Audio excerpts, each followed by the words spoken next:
once again. Welcome to the Perceptional, elevating all your senses, expanding your curiosity. So plug in now as we welcome your host, Dr. James Denito.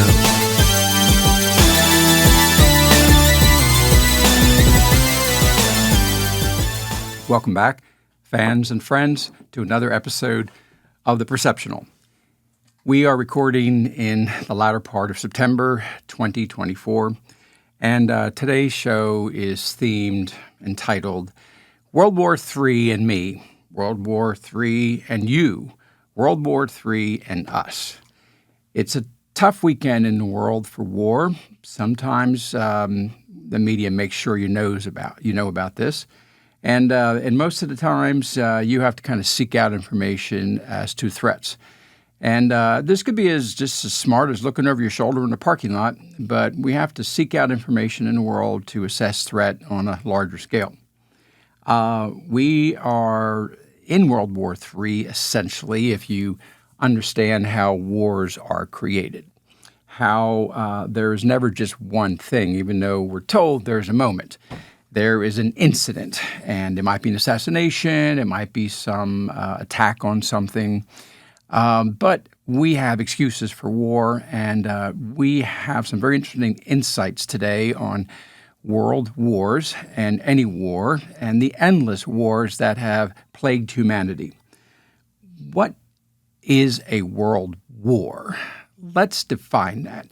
Has there ever been a point where everybody in the world was fighting each other, and not just in some chaotic manner? There had to be two sides, and you were allied together, and you would have some common problems, some yin and yang. You would have some opposing differences, as different as black and white, perhaps. And you've always been there on these opposing sides. You just didn't know if you had to take sides. You might have been somewhere in between it all. But here we are, being forced to accept that there is two sides to something, and you have to choose the side of righteousness, the side that God is on, the side that the politicians want you to win, the corporations want you to win, your religious leaders want you to win. There's always somebody at the helm, isn't there, telling you who's the bad guy, and therefore we go to war. The events of Europe have been quite interesting in the last year, especially when you see the ancient history of warfare throughout Europe. And we're certainly following what's going on in the Middle East, which goes back even further. There is a big tit for tat, and there is a point where you have to say, where did this begin? And how does this end? So our politicians are generally telling you when you are in war, but the historians basically will then kind of define it as to if it was qualified as a world war or not. I was kind of thinking about geography, and I'm thinking the first two world wars pretty much stayed above the equator. And if we have a third one based on what's brewing, I think a lot of people south of the equator are not going to be involved in this once again. So the first thing you might conclude then, if there is a world war, might there be people who live through this? Of course there will be. There's always going to be the victor. We're told that there is a non-survivability if a world war breaks out in a total nuclear manner. And I hate to tell you this, folks, but that's basically not true. There is a limited amount, a finite amount of nuclear weapons on this planet. And based on the Earth's ability to neutralize radioactivity and distribute it, and our human tolerance to that radioactivity is part of the equation. The other part of it, something you don't know, is that they have been making nuclear weapons more and more efficient. They have kind of, just like we think of 3G, 4G, 5G in electronics, there is generations of nuclear weapons. The proposed, theorized 5G weapons actually do exist. And that weapon, a nuclear weapon, is so efficient that when that baby goes off, all the fuel is basically spent and minimalistic radiation. They've also learned how high above the ground to blow the bomb off, so that minimizes the distribution. Because if you blow up a bunch of stuff, you want to be able to go back in and rebuild it. They rebuilt Hiroshima and Nagasaki. You can go there as tourists. And you might be wondering, wait a minute, that wasn't too long ago. How come there's not radiation everywhere? Because there's nuclear bombs going off. And that's exactly my point. There is a lot of ways of moving that radioactive dust around. One of the biggest things, especially the Middle East is aware of this, is the use of iodine. You put enough of that in you when nuclear dust is in the air, and lo and behold, your body's absorption of those particles will put a shield up so that a lot of them will stay in circulation, not depositing, and be urinated out or sweated out or pass through some excretory pathway on here. So if we are defining a world war, I'm just trying to squelch and quelch some of the fears that we're all doomed if some nukes start going off. And see, that's the problem right now with all of the current warfare.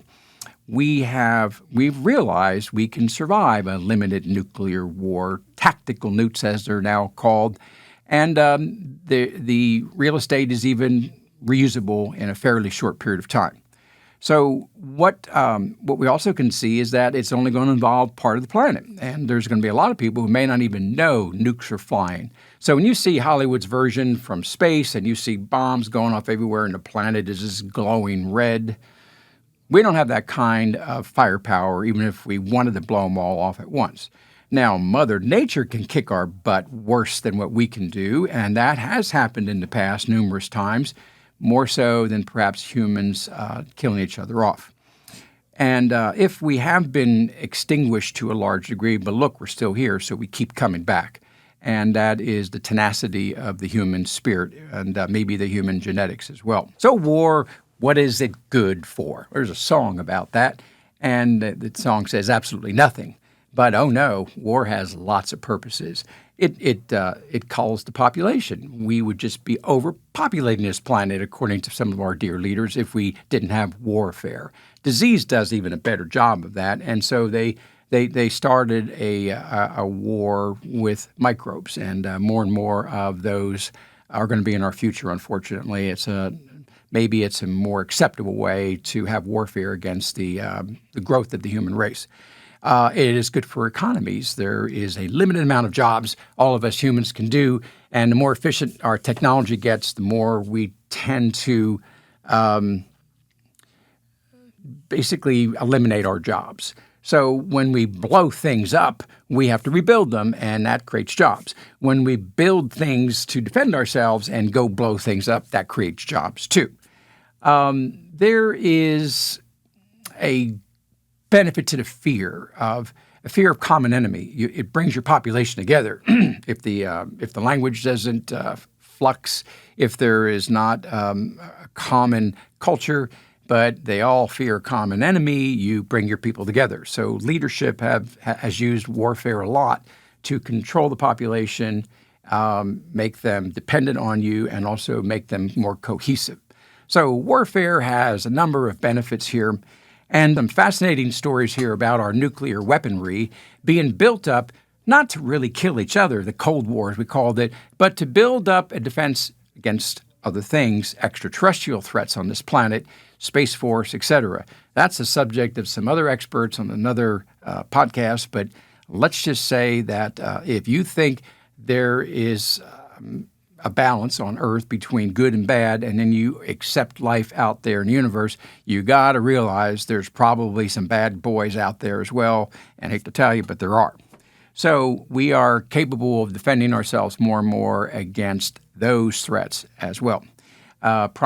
President Ron Reagan, many years ago in front of the United Nations, he theorized what it would be like to have a extraterrestrial threat. I'm slipping into my Reagan impersonation, I'm sorry. And that threat would bring humanity together, a common enemy to the whole planet. What an idea. Was he theorizing that we would make this stuff up, or was he aware of something that was already out there? It's probably both, but we'll move on to the next part of this concept of World War III. Another interesting thought is the use of warfare in revelations and prophecies, the great religions by just numbers of adherents and followers.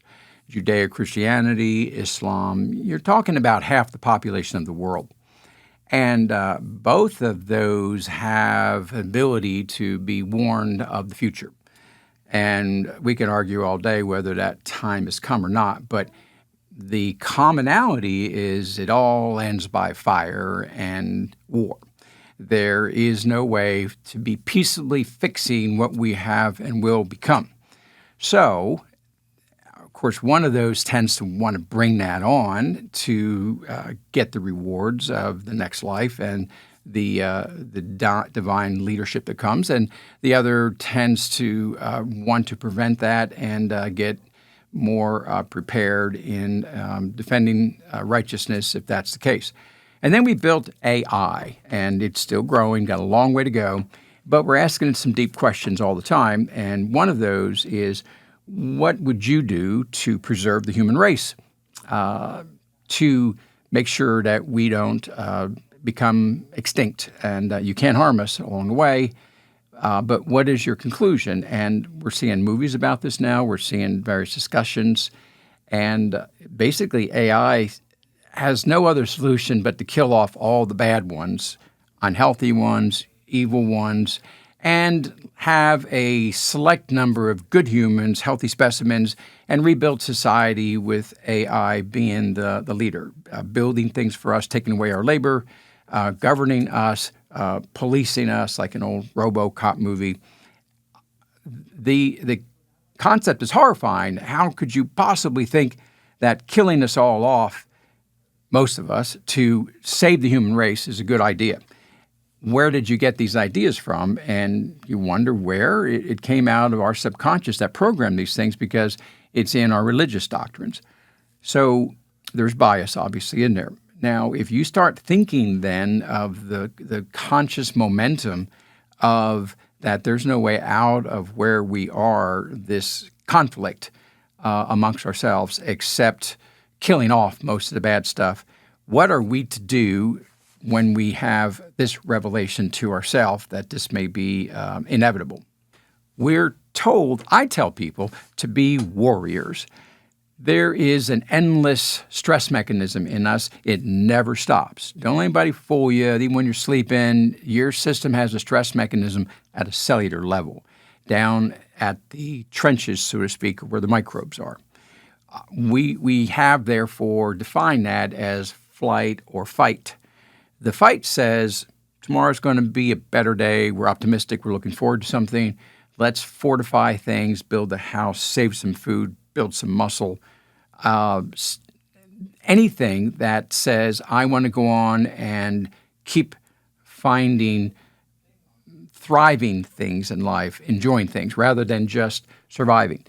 A flight says, I kind of want to do that too, but right now the best way is to get the heck out of here. And that's logical at times. You have to run from things so big, a tsunami coming, a volcano coming, a massive army coming your way. Of course you do. So we want people to generally not be in flight mode, however, because there is no real reason to run from a lot of things. And when we live that day to day, our bodies get lazy. They get the cells and the collective consciousness of the body gets down to nothing but bare minimum maintenance. It does very little to regenerate and strengthen anything. Strengthen bone, muscle becomes more fat-like.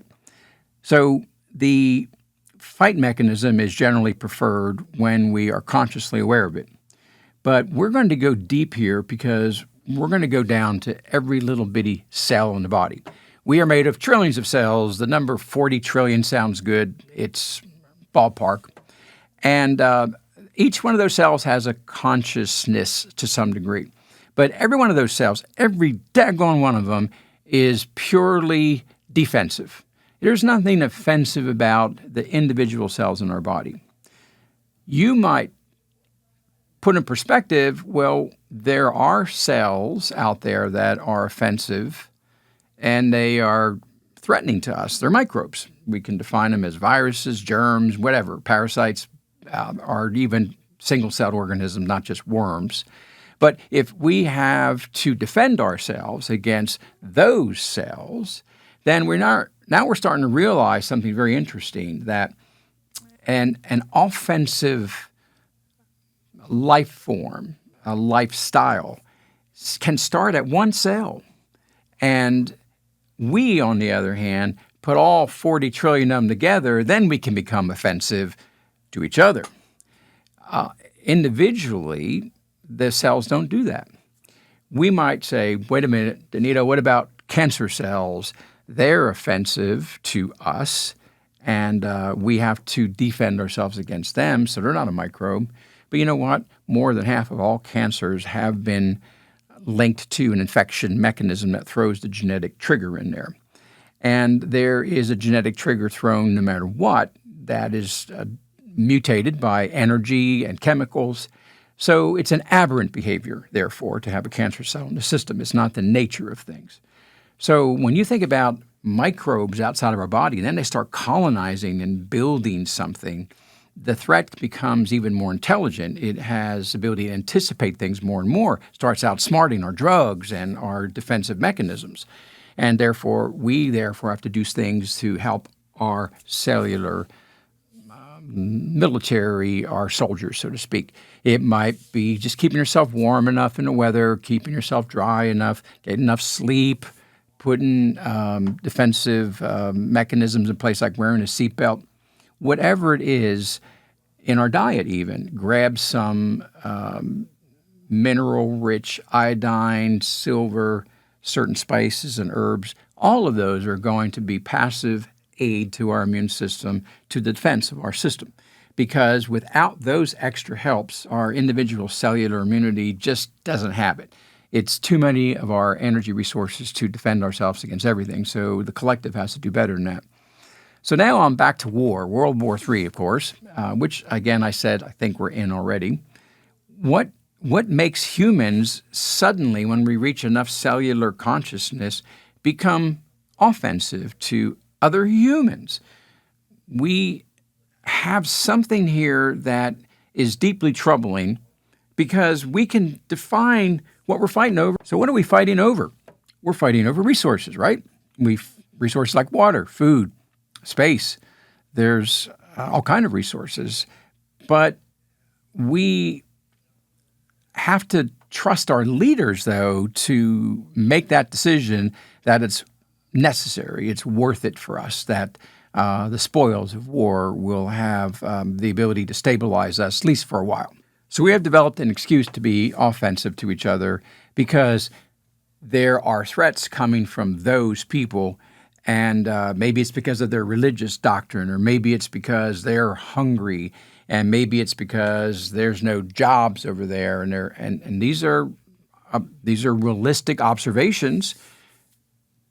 But is there a better solution other than killing them? And that's where we're supposed to be capable of doing that, right? We're humans. We are the top of the food chain here. We should be able to figure this out. So we're trying. It's called technology. Now, technology is very versatile. It began with the wheel, I guess. We'll say we enveloped the wheel. But we don't know where technology really began, because the more you really look at what our historical sciences dig up, a geologist, an anthropologist, they find stuff that says, whoa, technology in a different form, but advanced technology was here already. So it's dynamic, but we've got some unique technology right now. And we create technology in our mind, our Star Trek concept of teletransportation, food replicators. We feel that if we can keep making technology, that will be the only thing that enables humans to finally get along with each other, because we will be all more connected. Maybe we're using technology to realize that we just got to get a bunch of us off this planet and leave crazy behind here. Because there's an old mindset that says you can't fix stupid. But maybe this is where technology comes in, not so much making fancy things like what's in the studio right here, amazing technology. But how about fixing the gene code? If you think about our genetic code and all of its flaws, many of those we say, but that gives us our diversity. It gives us the uniqueness of our fingerprints to individual faces, all being different. But the gene code has some commonalities that we can say the majority of us have limitations in the way our brain works. We have only a small couple of percent of the population of the world that have extremely high IQs, extremely unique talents to have photographic memories or total recall or calculate things in the mind mathematically as fast as a computer, and nobody knows how those people even do that, but they do. We have, though, people who have brains that are amazingly peaceful, that have the ability to have compassion and love. And those are put into positions within the religions, perhaps, even anointed sainthood, recognizing those abilities. But that's a behavior that's in the genetics. We fear some people are born bad genetically, natural born killers even. But if we could look at behavior that makes us do what we do when we feel threatened, when we have lost optimism about the future, and therefore we start living more day to day and we start getting more into that flight mode instead of anticipating in a good way without being a warrior going to war. We want to be warriors, but we don't want to go to war. So what does the gene code require for us to take the situation we have on what apparently is a very hostile planet, by the way, with all those germs, and our poor little immune system never getting a rest, fighting in the trenches to keep us healthy? What is the gene upgrade that humans would need in order for us to have all this intelligence and yet be worthy of living in peace and creating as close to a Shangri-La, a heaven-like existence as possible while we wait for the real thing if we got religion and spirituality figured out right? So what I would do to fix the gene code, I would go into IQ as we measure it, the intelligent quotient, and see if I could just collectively, without having to sweat the details, the nuts and bolts of it all, raise the collective IQ of all humans 100 points. Let's push us all 150 to 200 maybe. Now, what would we be able to do with that much IQ? Would we be vulnerable to some of the malice that we do to each other? Would we be vulnerable to some of the, I would say, weaknesses of a lot of religions that don't allow people to question some of the doctrines that they have? If you're in a religion that says that if others don't believe what you believe, that they must die, I think you need to think about things a little differently, because that does not feel right to something else that we all have, and that's common sense. So one of the things that we'd have to be capable of getting from a gene upgrade would be a better ability to communicate with the higher senses that we are part of, the collective consciousness. We might be able to telepathically talk to each other. Imagine if you upgrade the gene code and all humans had telepathic capabilities. Would anybody ever be able to lie again, get up in front of a camera, a politician, knowing you could read their mind? No. What a world it might be if we could bring truth back by listening and getting in each other's heads. We all want to be in each other's heads. We say, tell me what you're thinking. And what were you thinking when you did that? What are your thoughts on this idea here? We use our mind telepathically to pray, and we believe that that higher power communicates. We can send signals out, at least. We have the faith that we can do that. So what if we could have some of that power in our grasp? So that's where my telepathics would go. And I would look at it mathematically in a very interesting, deep way. I would put the whole world on this basic construct. And here's my, not a deep thought, but it's pretty complex and yet simple. If we take the observation that everything in our reality is opposing, yin and yang, and They're not equal. They seem to be in a ratio to each other, the golden ratio, and they seem to take turns with this little gentle seesaw on here, and sometimes it goes hard and resets itself. We might even see the Democrat-Republican swing back and forth, which has been pretty equal since Kennedy was in the White House. So that's been okay, but it seems like it's swinging even harder right now, maybe by design. But if we think about the world that we want everything to be equal. We want everything to be fair. And we are raised, at least if your parents did a decent job and you're told life's not fair. Nothing was ever meant to be equal. Disparity exists. And for us to think that billions of humans that live in such poverty are supposed to be equal to everybody else, and then we have no plan how to fix that, but we'll come up with some dumb ideas like let everybody who's over there come on over here and we'll figure it out. It's not working, is it? So we have to be awful careful about equality because when we created math, we created the equation. We want to see what A equals B. How do these things equate to each other? And so all mathematics is nothing more than a yin and yang observation of something. Remember Einstein's famous equation, which got honed down to a few letters, E equals mc squared. E, energy, is somehow matter, mass, and they can interchange. Energy can become solid stuff, and solid stuff can become energy. That doesn't seem that hard, and he found a fascinating way of at least showing that they exist. And Einstein was really good at the M side. The E thing, he just threw all kind of stuff up in the air and said, that's for everybody else to figure out. Understanding the E came at some amazing, scary advances, making the atom bomb as an example of understanding E, how to release that energy from M over here, matter. So if we say they're equal, everything's good. But they're not, are they? This is something solid and this isn't. But we say they're equal because they interchange each other. So all equations are never really purely equal. We might say apples equal oranges. And why are they equal? Because they're both fruits. So you find common ground in there and you equate them together.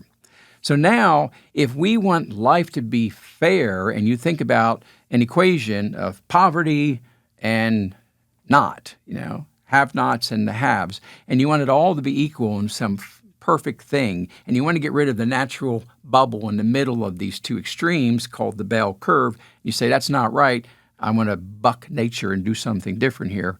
We have to basically think this through. What would happen if we truly made everything equal, if the universe suddenly stopped spinning and trying to become the opposite, how one chases the other, the dog chases the tail, and the flow of that. If it stopped because it's all equal anymore, I have a theory that I think everything would stop. The matrix would be over. The game would be done. And perhaps that would be the end of the experiment of this timeline, humanity. So, with the possibility that we'll never find equality and parity in the world, that we're always going to have this swaying back and forth. And let me tell you, this is profound. North and south of the poles of the sun can't stay where they are, and the Earth, same way, over hundreds of years, endless swapping. There's things that are just not stable here. So if we accept this, then what is our path? Well, for the foreseeable future, it's still war. We are just getting over a war that never really got started. They wanted it to. We wanted to fight each other over COVID. You vaccinated, you not vaccinated. And my gosh, how close we got to fisticuffs over that stuff on a large scale. We did have small fights. We saw all kind of things break apart in front of our eyes. Families, especially, fearing each other because they were not vaccinated. Now, of course, I'm going to rub it in because the majority of the human race apparently took a vaccine, over 5 billion. But those of us who didn't are being proved right. that not only did the vaccine do nothing to protect on any large scale that is worth what happened as a consequence, meaning if you weren't protected from the virus, well, that's okay. At least we tried. No, because how you tried it made you even worse. And so what they have accomplished with this particular last war on humanity now is they've managed to stop this upward growth of the human race, and now it's going over the top and starting to decline. They say it won't start declining for another 4 or 5 years, but it's actually declining right now. And if that was the goal, then how long will it take before some new goal is reached? How low do they want it to go? We have all kinds of theories, down to below 1 billion perhaps. That would take decades, and I'm not sure anybody who has an overlord plan is that patient. It may be that that's just an acceptable consequence of drugs, and everybody's going to have to get over it. We tolerate 1% risk, and this particular drug, this vaccine as it was called, has a risk factor that has now exceeded 5%, and it may in the end reach 10%. When I say that, I mean death from taking the shot, and that is some new disease, a new cancer that came on, a new blood clot that came on, or even getting COVID over and over again and finally succumbing to that protocol. But maybe people still accept that. When you are asked to take a drug or a procedure, you're given a risk, and most people, if they think 90% or more chance they're going to be okay, they'll still take it. So we're not going to stop doing what we're doing until the large portion of the human race decides that we want to fight this war a little differently. We want to give it back to the inside of us here and let our immune system do its job instead of us fighting each other, and somehow that's going to solve a pandemic problem by let's just kill off everybody who's not vaccinated and see how that works out for the world here. So will there be a war within our country, a civil war? We've had them before. Many countries have civil wars, had them, still have them right now. Small ones, tribal even. We are being coaxed into, I believe, a civil war. And it'll be over politics, of course, and we'll be forced, as diverse as we all are, to choose one side or the other. Look what our first Civil War was, the North and the South, right? And we look at some of those ideologies that were in there. We are being forced into a civil war. Will we take the bait? I hope not. There is an end result of a calculated civil war.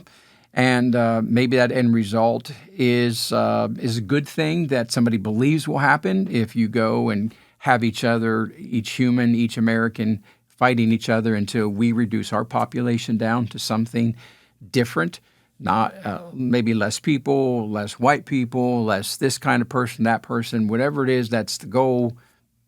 We have to avoid fighting each other civilly or internationally because it serves a purpose, but it's going to constantly trap the human race in this vicious cycle for thousands more years. We have to do what I think we've got to take the war to the trenches, get in the gene code, give the entire collective human race a slow genetic upgrade until we are so far above the pettiness of fighting over things. Because here's what it really comes down to, and I'm going to end with this.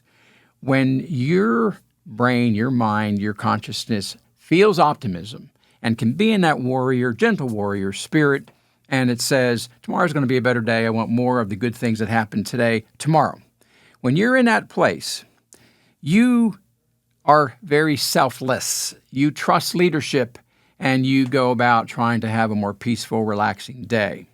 When you don't think that's out there, and you're living almost day to day, you have to become selfish. And that means I'm taking care of me, whatever feels good right now, whatever me needs, my family needs.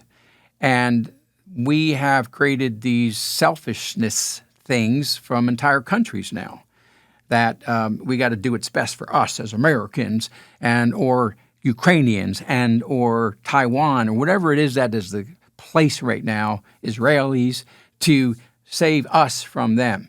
Selfishness, so to speak, but it seems so necessary, doesn't it? But if we all could think that it's going to be okay, that we're on the right track, that we just got to keep building technology, hanging in there until somehow we all go, oh, I see how to fix this. Because if we don't have that potential in our mind, then we will kill each other off only because religion told us to do so. And if you don't think that's true, go ask the computer what the solution is for the human race, and it says, I'm sorry, I'm going to have to either put you in a zoo or kill most of you off. Have a good day. Good day, America.